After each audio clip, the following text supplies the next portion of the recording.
EPA faces data integrity challenge over PFAS reporting.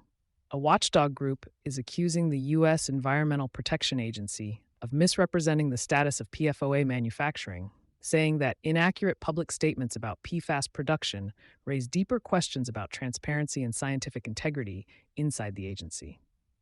Inside the complaint, on October 29, 2025, Public Employees for Environmental Responsibility, PEER, filed a demand for correction under the Federal Information Quality Act, a little-used law that lets the public challenge data released by federal agencies.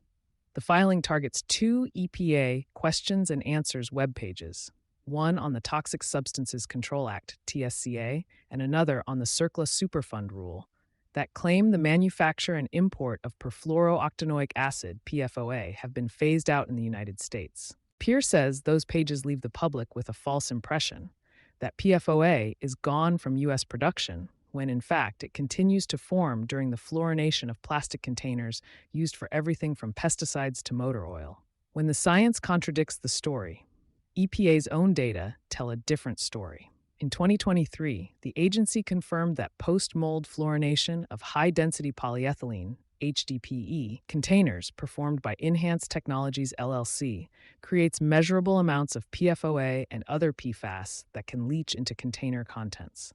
EPA even ordered the company to halt the process, citing the potential for human exposure.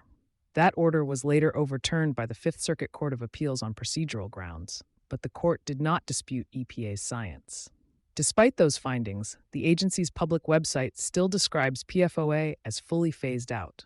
To PEER, that gap between field data and official messaging amounts to a breakdown in the agency's information quality system. It is the height of hypocrisy for EPA to pretend these chemicals are no longer being manufactured, said Kyla Bennett, PEER's Science Policy Director. The agency's own data show otherwise.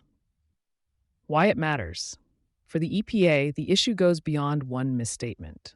The Information Quality Act requires federal agencies to ensure the accuracy, utility, and integrity of all information they release, especially what the agency classifies as influential scientific information. If the challenged web pages are found to contain errors, EPA may have to retract or revise them publicly. That outcome could also set precedent. Few environmental groups have used the IQA this aggressively, and success here might encourage others to test agency claims on everything from chemical toxicity to climate modeling. A test of trust? PFAS chemicals, often called forever chemicals, are linked to cancers, fertility issues, and immune dysfunction. EPA has stated that no safe level of PFOA exists in drinking water, making precise communication crucial for communities and industries managing contamination. As Bennett put it, when the government's own science says one thing and its website says another, the public has every right to demand correction. EPA officials have acknowledged receipt of the complaint and said the agency will review and respond through the appropriate administrative channels. Under EPA guidelines, that response is due within 90 days. You've been listening to Sustainability Soundbites presented by E+E Leader. For partnership opportunities, reach out to a member of our team.